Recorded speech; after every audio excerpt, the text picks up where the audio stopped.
We all know big is bigger than small. And of course, massive is bigger than big. And mega is even bigger than massive and way bigger than big.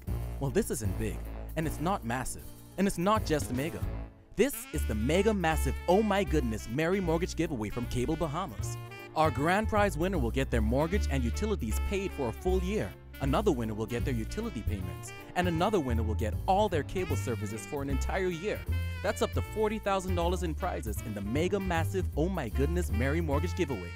If you want to win, just sign up for Rare Voice Bahamaland, the unlimited nationwide home phone service that's packed with features for one low price of just $14.99 a month.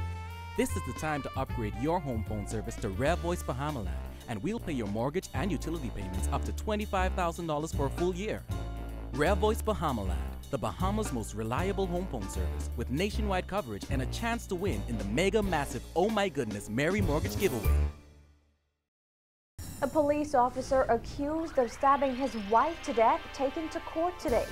Gunmen robbed 2 members at a church, Blackwater in Chippingham. We'll explain. The Minister of Education fires back at the teachers' union, plus another accountant advises the government against value-added tax. Those stories and more coming up. I'm Nikia DeVoe, and this is NV12.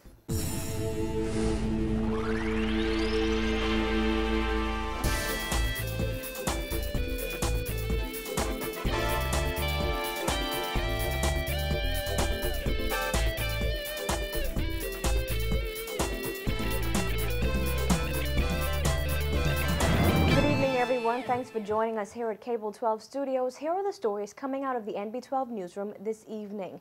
A handful of people gathered at the South Street Magistrate Court late this afternoon hurled insults at the man who police believe fatally stabbed his wife last Wednesday. Our Christina McNeil was there as the police officer was charged with murder and attempted murder.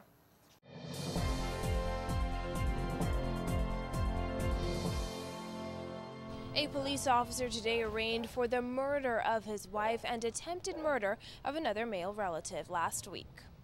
43-year-old Jarrett Stubbs kept his head hung low as he was escorted into court. He is charged with the murder of his wife, Alfreda Stubbs, who died in hospital last Friday. He's also charged with the attempted murder of a 16-year-old male relative who was stabbed in the same incident. According to initial police reports, they responded to reports of a stabbing at a home in Linden Pinling Estates last Wednesday night. That's when they found Alfreda and a teen in the house with multiple stab wounds. Police say there were 2 other children in the house at the time of the stabbing, however, they were not injured. In court today, Stubbs was not required to enter a plea to the charges. Magistrate Andrew Forbes denied bail due to the serious nature of the charges. His attorney, Nathan Smith, requested that his client be remanded to Sandilands Rehabilitation Center, as Stubbs said he received threats of death from within the prison. Forbes, however, denied that request and said he would notify the superintendent of prisons about the threats. The prosecution is expected to proceed by way of a voluntary bill of indictment when Stubbs returns to court number 9 on November 26th. Reporting for NB12, I'm Christina McNeil. Convicted murderer and drug offender Stephen Dye Stubbs was back before the courts today, this time to appeal his 4-year drug sentence. And as usual, Stubbs was under heavy police guard as he was transported to and from the Court of Appeal.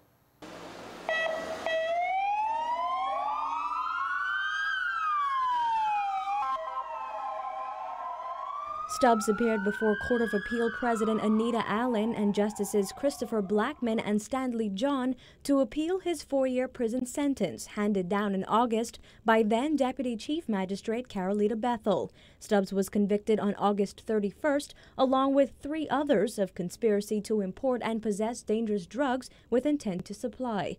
But the appeal will have to wait until next year. Stubbs' attorney Muriel Ducille explained to the court that he was missing hundreds of pages of court transcripts and therefore could not proceed. However, Ducille used the opportunity to make what Justice Allen called a strange request to the court.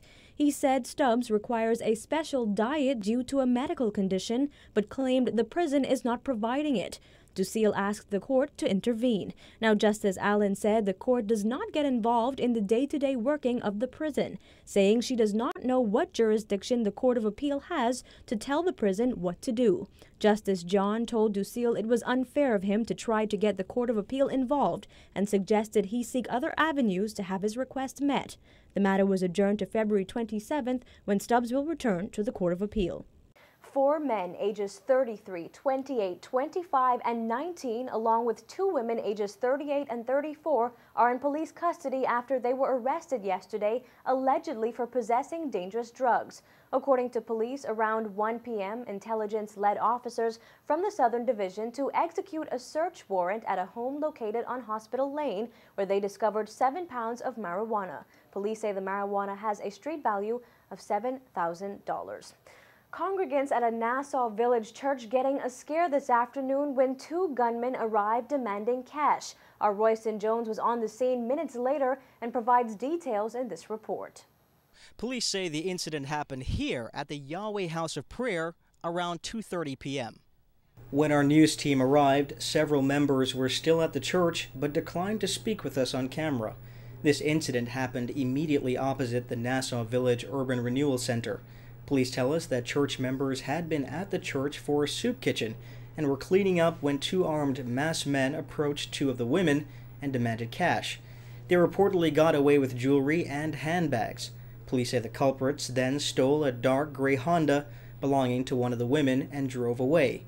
Again, all of this happened just a stone's throw from the Urban Renewal Center. One officer at that center was not too pleased that NB12 arrived to cover this story. He initially confiscated our camera at the scene after being upset that the Urban Renewal building was being filmed as part of our story. The presence of these urban renewal centers in communities like Nassau Village is intended to cut down on crime and improve relations between residents and the police.